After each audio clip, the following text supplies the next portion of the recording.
그리스도의 안에서 사랑하는 새순가족 여러분, 우리는 종종 부모님에 대해서 잘 안다 이렇게 생각합니다. 하지만 사실은 곁에 있어도 때로는 아버지가 누구신지, 그분이 어떤 삶을 사시고 어떤 수고를 하셨는지 잘 알지 못할 때가 많이 있습니다. 제 얘기를 잠깐 하면요, 저는 사실 어렸을 때부터 빨리 집을 떠나고 싶어 했습니다. 근데 안타깝게도 대학 시절엔 걸어서 대학 다녔고요. 대학원 시절에도 집을 떠나질 못했습니다. 그러다 보니까 아버지 곁에서 30년 가까운 세월을 살게 됐습니다. 그러나 그렇다고 해서 제가 저희 아버지를 다 알게 됐을까요? 그렇진 않습니다. 오랫동안 아버지를 잘 알지 못했고, 또 오해했고, 또 무시하기도 했습니다. 나름대로 화해하고 나서도 그러면 어쩌면 지금도 다 이해하지 못하는 부분이 있고 틱틱거릴 때도 많이 있죠. 근데 때로는 그 시간에 비례해서 알게 되는 건 아닌 것 같아요. 때로는 멀리 있는 사람이 또는 다른 시각에서 보는 사람들이 더 잘 볼 때가 있습니다. 제 아내와 저는 같은 교회 청년부에서 이렇게 만났었는데요. 아내가 교제 시작하고 얼마 되지 않아서 우리 집에 한번 와보더니 제 아내가 저에게 이렇게 얘기했습니다. 나는 당신이 왜 당신 아버지한테 그렇게 하는지 모르겠다. 아버지가 화를 내시거나 폭력적이신 것도 아니고 자기 취미 때문에 가족을 돌보시지 않는 것도 아니고 날마다 가족을 위해서 하루도 빠짐없이 30년이 넘게 그렇게 출근하시고 일하시고 교회선 장로님으로 믿음의 본을 보이시는 존경받는 분이신데 왜 당신은 그 가치를, 그 귀중함을 알지 못하느냐. 그렇게 말하는 아내의 이야기를 들으며 저는 당신이 30년 동안 같이 있었던 나보다 낫다. 제가 그렇게 인정했습니다. 제가 인정은 잘하거든요, 제가. 그리고 주변에 있는 분들 혹은 멀리 계시는 분들로부터 들은 이야기를 통해서 제가 보지 못했던, 제가 알지 못했던 아버지에 대해서 조금씩 더 알아가게 되는 것이죠. 우리는 그렇게 알아가게 되는 것 같다 하는 생각을 하게 됩니다. 그것은 하나님도 마찬가지입니다. 우리는 하나님을 알고 있다 이야기합니다. 그러나 정말로 우리가 알고 있을까요? 우리는 교회에서 오랫동안 신앙생활을 해왔고요. 복음서를 통해서 예수님이 행하신 말씀과 일들 들어왔기 때문에 잘 안다 생각할지 모르겠습니다. 그러나 정말로 그렇습니까? 제가 청년부에서 이제 순장으로 있을 때 교회에 처음 나와서 예수를 믿기 시작한 제 후배가 언젠가 제게 이런 질문을 한 적이 있습니다. 복음서를 선배가 읽으라는 대로 쭉 읽었는데 선배가 얘기한 것처럼 예수님께서 내 죄를 위해 돌아가셨다. 그 이야기는 복음서에 잘 안 보이던데요. 맞는 이야기입니다. 그렇죠? 그래서 하나님께서는 예수님께서 하실 일을 구약의 말씀을 통해서 미리 예언하시고 보여주시기도 하셨고요. 그 하신 일의 의미를 서신서를 통해서 다시 설명해 주시고 다시 해석해 주시기도 하시는 것입니다. 어떤 분들은 구약 성경을 너무 딱딱하고 어렵다 이야기합니다. 실제로 어렵지요. 그래서 어떤 분들은 예수님이 이미 오셨으니까 구약은 이미 이제 의미가 없다 이야기하기도 합니다. 그러나 그것은 옳지 않은 이야기 같습니다. 예수님을 만난 이들에게도 예수님을 이미 잘 안다고 하는 이들에게도 구약 성경은 여전히 매우 중요합니다. 왜냐하면 구약의 그 말씀들을 통해서 우리는 그분이 누구신지, 그분이 하신 일이 무엇인지 새로운 시각에서, 다른 시각에서 들려주는 목소리들을 듣게 되기 때문입니다.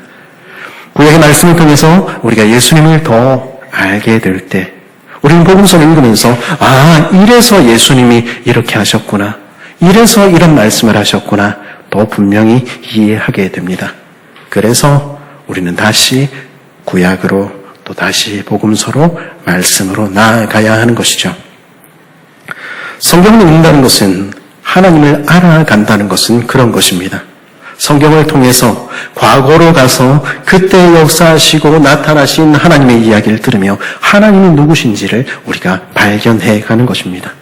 그리고 성경을 통해서 우리는 미래로 가서 그분이 하신 약속들을 보며 기대하게 되는 것입니다. 그리고 그 눈으로 다시 오늘의 내 삶으로 돌아와서 내 자신과 내 삶을 보는 것이죠. 그렇게 왔다 갔다 하는 그 과정을 통해서 우리는 전에는 보지 못했던 주님을 50년 동안 알지 못했던 주님을 또 새롭게 알게 되기도 하고요. 전에는 보지 못했던 주님의 역사를 다시 새롭게 발견하게 되기도 하는 것입니다. 그래서 욥처럼 우리가 그렇게 고백하게 되기도 하는 것이죠. 전에는 내가 주께 대하여 귀로 듣기만 하였사오나 이제는 눈으로 주를 배옵나이다. 이러한 일이 정말로 우리의 삶 가운데 일어나기를 간절히 바랍니다. 오늘 우리가 함께 살펴보는 말씀은 일반적으로 이사야의 두 번째 종의 노래라고 불리는 노래입니다. 종의 노래 속에서 여호와의 종이라 불리는 나라고 불리는 이 사람은 1인칭으로 자신에 대해서 노래하고 있는 것 듣게 됩니다. 오늘 말씀 1절 하반절과 3절 제가 한번 읽어보겠습니다. 여호와께서 태에서부터 나를 부르셨고 내 어머니의 복중에서부터 내 이름을 기억하셨으며 내게 이르시되 너는 나의 종이요 내 영광을 내 속에 나타낼 이스라엘이라 하셨느니라. 여기서 나는 누구입니까? 여호와의 종 이스라엘이라고 불리는 나는 과연 누구를 가리키는 것일까요? 우리는 보통 이스라엘이라는 말을 들을 때 국가나 민족을 떠올리게 됩니다. 맞지요? 실제로 구약 역사에서 이스라엘 족속은 때로는 여호와의 종이라고 불리기도 한 것입니다. 그렇게 본다면 이 여호와의 종의 노래는 이스라엘의 역사에 관한 노래일지 모르겠습니다. 이 노래에서처럼 하나님께서는 이스라엘을 모태에서부터 부르셨고 어머님의 뱃속에 있을 때부터 그들의 이름을 부르셨습니다. 무슨 말이냐면 자격이 있어서 부르신 것이 아니라 자격 없는 자를 택하여 부르셨다는 것입니다. 그 모습을 창세기 에서와 야곱의 이야기를 통해서 역사 속에 엮어 넣으시며 자격 없는 우리를 부르시는 하나님을 알게 하신 것이죠. 그리고 오늘 본문 후반부가 얘기해 주듯이 하나님께서는 이스라엘 통해서 온 세상을 구원하시고자 하는 그 사명 맡기셨습니다. 그러나 우리가 알듯이 이스라엘은 그 사명을 감당하지 못했지요. 하나님께서 반복적으로 말씀하셨음에도 그들은 그 귀를 막았고요. 하나님께 반역했습니다. 이웃을 돌보지 않았고 하나님의 공의와 자비에 무관심했고 자기들만 자신의 삶에만 관심을 두었습니다. 세상과 전혀 다르지 않았던 것이죠. 그 결과는 무엇입니까? 국가 이스라엘은 무너졌고 그 민족은 바벨론으로 포로로 끌려간 것입니다. 그것이 바로 구약의 이스라엘이 걸어간 역사였지요. 만약 이 노래에 등장하는 여호와의 종이 국가 이스라엘이라면 이 종의 노래는 어떤 의미가 있는 것일까요? 과거의 실패를 회상하며 네 스스로 다시 일어서라 그런 노래입니까? 그러나 이스라엘이 자신의 힘으로 다시 회복되고 돌이키는 것은 불가능한 일입니다. 왜냐하면 그들은 자기 죄에서 자기 자신을 구원할 수 없기 때문입니다. 그러나 하나님의 이야기는 여기서 끝난 것입니까? 복음은요, 성경의 이야기는요, 인간의 이야기가 끝나는 곳에서 시작되는 하나님의 이야기입니다. 우리가 실패하고 우리가 절망하고 소망조차 없는 곳에서 하나님께서 새로운 일을 시작하신다. 그것이 성경이 끊임없이 우리에게 들려주는 구원의 이야기지요. 구약의 이스라엘뿐 아니라 우리에게도 아무런 소망이 없었습니다. 그래서 하나님 어떻게 하셨습니까? 그래서 하나님께서 새 일을 시작하신 것입니다. 그래서 예수 그리스도께서 종이 되어서 이 땅에 오신 것이죠. 오늘 우리가 함께 보고 있는 이 말씀은 무엇이 그분을 기다릴지 아시면서도 이 땅에 오시기로 작정하신 여호와의 종이 부르신 노래입니다. 예수님의 삶과 사역을 구약의 이사야의 입으로 통해서 요약한 듯이 불러주는 이 노래를 통해서 이 땅에 보낸받은 그분의 마음과 그분의 사명과 그분의 고통과 그분의 고난을 우리에게 미리 들려주시는 것입니다. 그러며 우리에게 말씀하시는 것이죠. 너는 이런 나를 알고 있니? 물으시는 것입니다. 우리가 1절에서 3절에서 보듯이 여호와 하나님께서는 그 종을 모태에서부터 성령으로 기름 부으시고 사명을 위하여 그분을 부르셨습니다.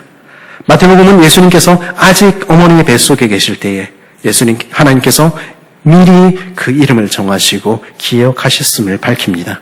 마태복음 1장 27절은 이렇게 말하죠. 아들을 낳으리니 이름을 예수라 하라. 이는 그가 자기 백성을 그들의 죄에서 구원할 자이심이라 하니라. 예수님은 그 이름처럼 구원자가 되시기 위해서 실패한 이스라엘 대신하여 모든 백성의 죄를 대신 짊어지실 참 이스라엘이 되셔서 이 땅에 오신 것입니다. 그리고 오늘 본문 2절은 이 여호와의 종 예수 그리스도에 대해 이렇게 증언합니다. 내 입을 날카로운 칼과 같이 만드시고 나를 그의 손 그늘에 숨기시며 나를 갈고 닦은 화살로 만드사 그의 화살통에 감추시고 좌우에 날이 선 검과 같이 갈고 닦은 화살처럼 심령을 찌르고 쪼개는 능력의 말씀을 가지신 분, 그분이 누구십니까? 말씀으로 온 세상을 창조하신 하나님 아니십니까? 마태복음 1장 23절은 그분을 이렇게 설명합니다. 보라 처녀가 잉태하여 아들을 낳을 것이요 그 이름은 임마누엘이라 하리라 하셨으니 이를 번역한즉 하나님이 우리와 함께 계시다 함이라. 이 땅에 오신 오늘 이사야가 설명하는 이 여호와의 종은 단지 위대한 선지자나 교사가 아니라 말씀으로 천지를 창조하신 하나님이시며 우리와 함께 하시기 위하여 육신을 입고 오신 하나님이셨던 것입니다.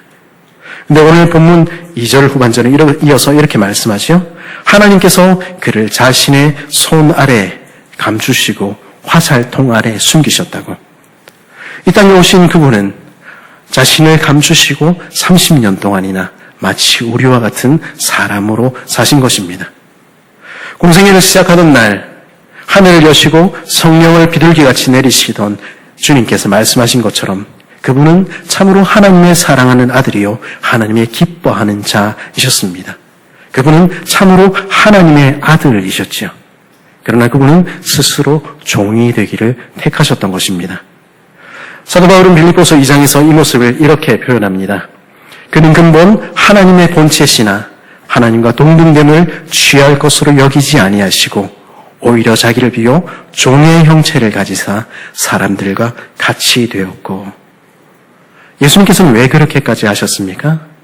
그 백성을 위하여, 바로 우리를 구원하시기 위하여 하나님이 종이 되신 것입니다. 그 삶은, 그 이 땅의 삶은 결코 쉽지 않았지요? 이 땅에 오신 예수님을 모든 이들이 기쁨으로 맞이했습니까? 그 왕이 자기 백성에게 오셨지만 그 백성은 그분을 결코 영접하지 않았던 것이죠. 하나님을 잘 안다 말하고 성경을 누구보다 깊이 연구하던 바리새인과 사두개인 같은 종교 지도자들은 그분이 말씀하시는 그 진리를 결코 받아들이려 하지 않으셨습니다. 그래서 예수님께서는 날마다 그들과 논쟁을 벌이셔야 했지요. 그리고 돌아서는 그분의 마음 어땠을까요? 수많은 사람들은 병고침의 기적을 경험하고 귀신이 쫓겨나는 것을 경험했습니다.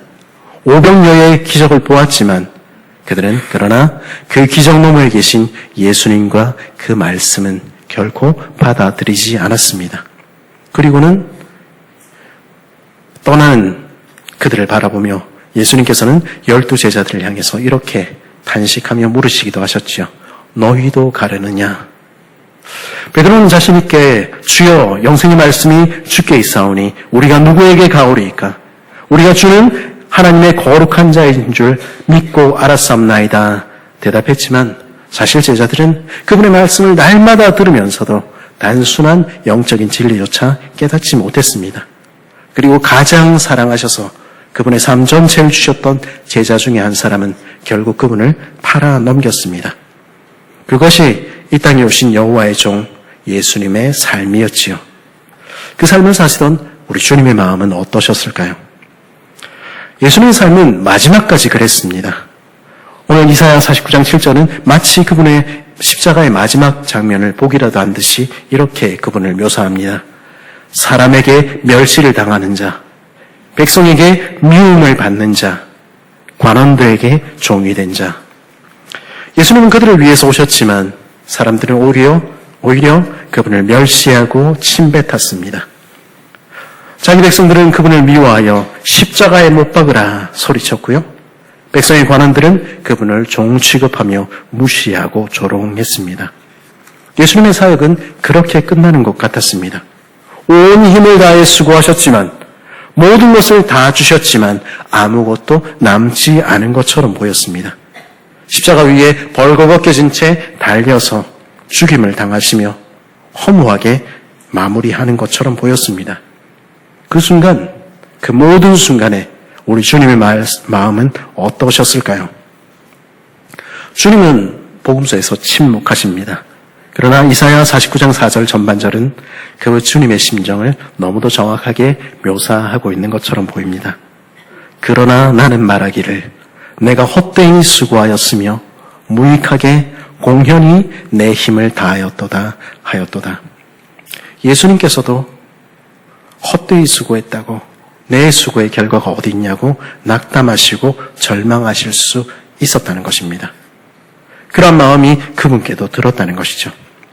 그러나 오늘 말씀 4절 후반절은 그 절망 속에서도 예수님께서 하신 결정적인 고백을 우리에게 들려줍니다. 그러나 참으로 나에 대한 판단이 여호와께 있고 나의 보응이 나의 하나님께 있느니라. 내가 하나님을 의지하고 그 말씀을 찬송하올지라. 내가 하나님을 의지하였은즉 두려워하지 아니하리니 혈육을 가진 사람이 내게 어찌하리이까. 사람이 내게 어찌할리이까.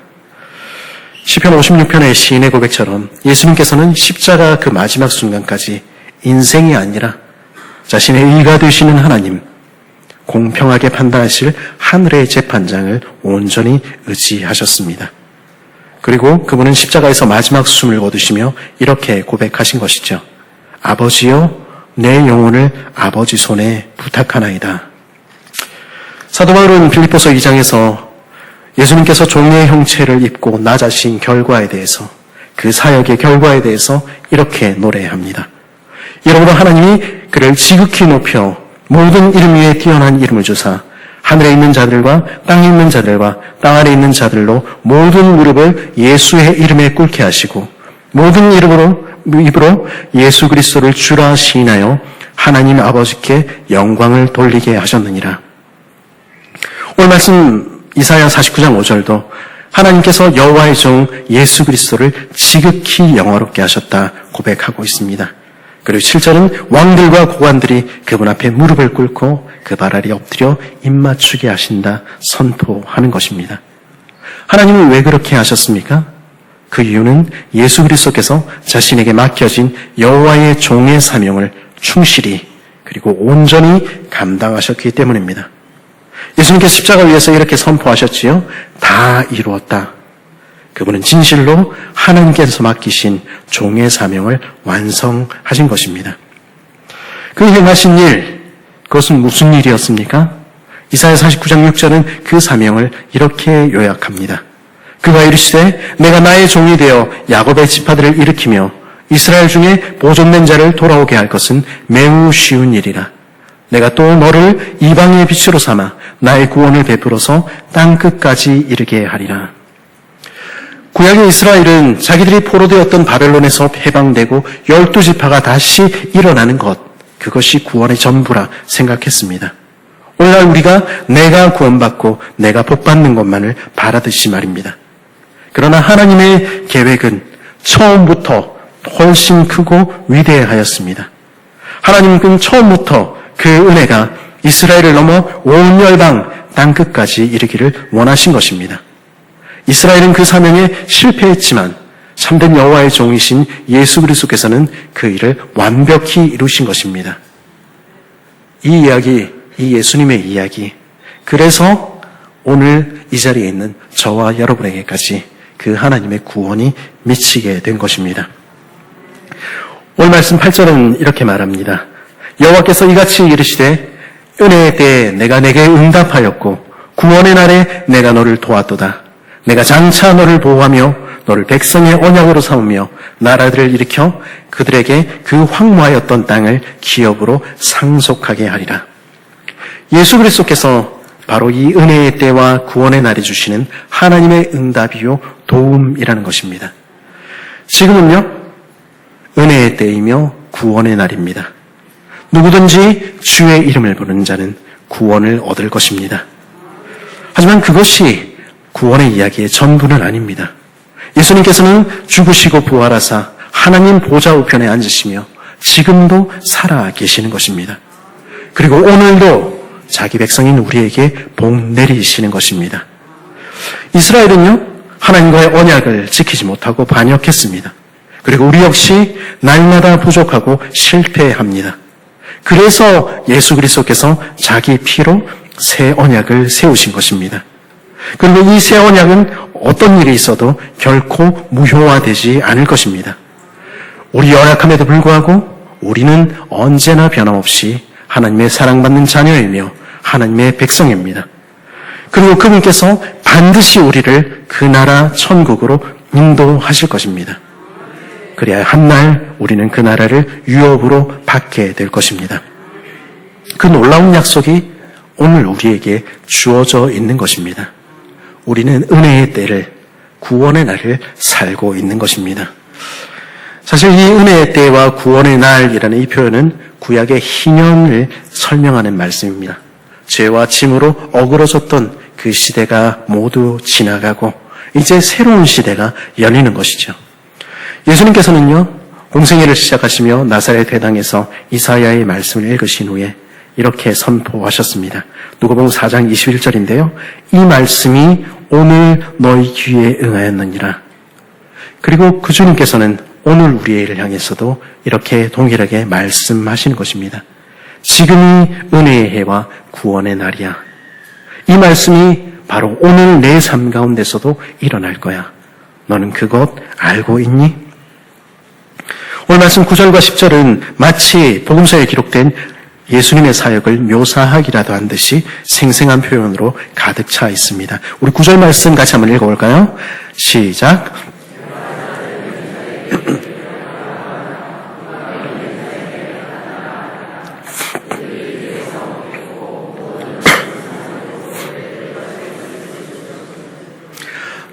복음서에서는요, 예수님께서 이 말씀처럼 죄의 사슬에 매여 귀신의 종되었던 거라사 광인을 향해서 나오라 말씀하셨습니다. 그리고 죽은 지 나흘이 된 나사로를 향해서도 나오라 말씀하셨지요. 그리고 그 음성을 들을 때 죽은 이들이라도 사망에서 생명으로 돌아오게 되는 것입니다. 그리고 그날 그렇게 외치시던 주님께서는 바로 오늘 저와 여러분을 향해서 죄와 사망의 권세에서 벗어나 나오라 하고 부르시는 것입니다. 주님께서는 어둠 속에 갇혀있던 자들을 향해서 드러나라 말씀하셨지요.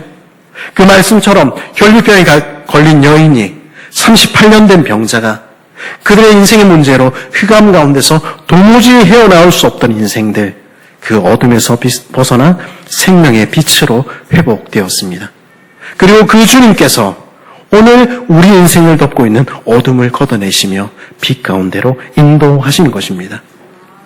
광야에서 설교를 듣고 돌아가는 길에 굶주려 기진하지 않을까 염려하시며 5,000명을 보리떡 5개와 물고기 2마리로 먹이셨을 때 그들이 앉아있던 갈릴리 호숫가에 벌거벗은 언덕은 목자이신 하나님께서 먹이시는 푸른 초장이 되었었지요.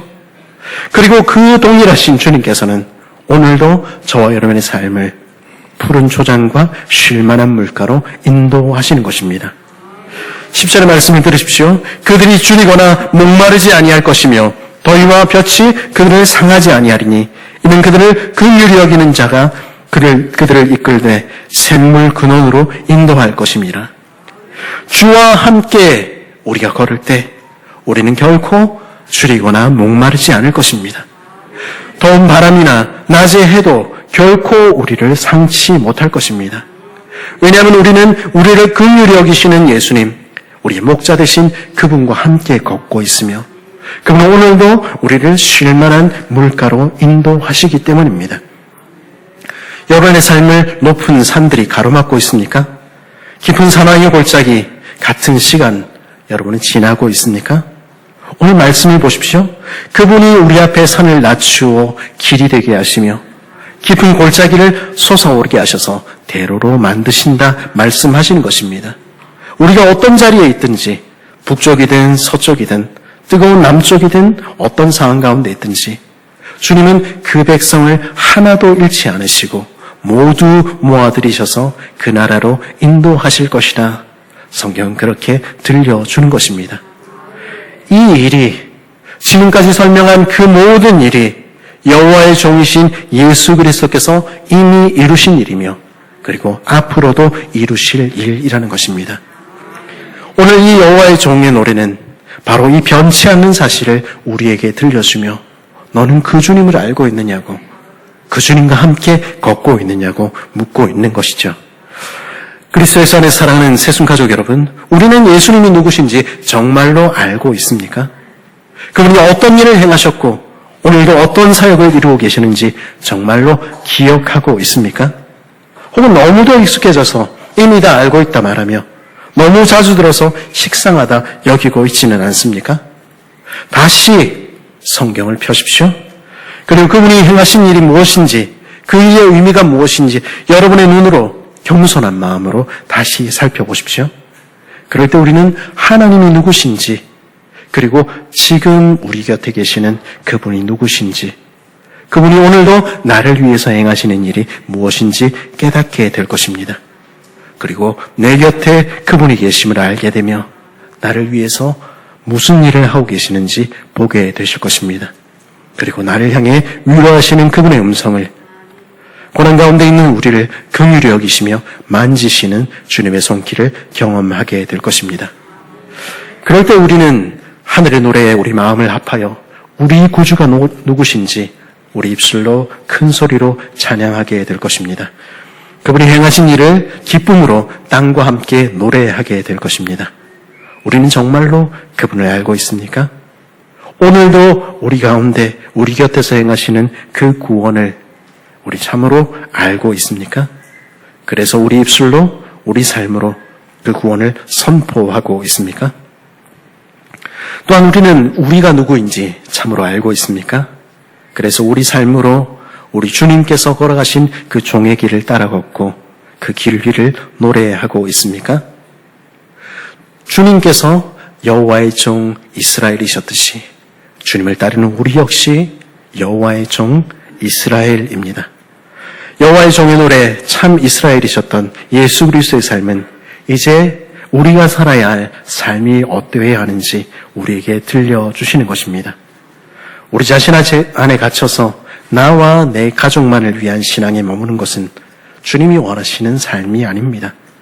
우리 교회가 단지 우리 교회 안에 자체의 일들에 집중하여 그것만이 전부인 것처럼 사역하는 것 역시 우리를 부르신 거룩한 목적에 비하면 너무 작은 일입니다. 복음을 머리로 아는 일에 그치지 마십시오. 대신에 복의 통로가 되어 하나님의 구원의 빛이 나를 통해서 하나님을 알지 못하는 내 이웃들에게 이방에까지 미치게 하십시오. 그것이 여호와의 종 또 다른 이스라엘 된 우리를 부르신 목적이라는 것입니다. 그 일을 위해서 겸손히 낮아지신 주님처럼 우리도 낮아지며 복음의 진리를 전하기 위해서 고통받는 자들을 향해서 긍휼과 회복의 손길을 내미십시오. 그것이 오늘 우리를 향한 하나님의 뜻인 것입니다. 그 부르심에 합당하게 반응하며 우리의 입술로 우리의 삶으로 우리 구주를 노래하고 드러내는 여호와의 종 참 이스라엘이 되는 우리 모든 새순 가족들 되기를 간절히 바랍니다.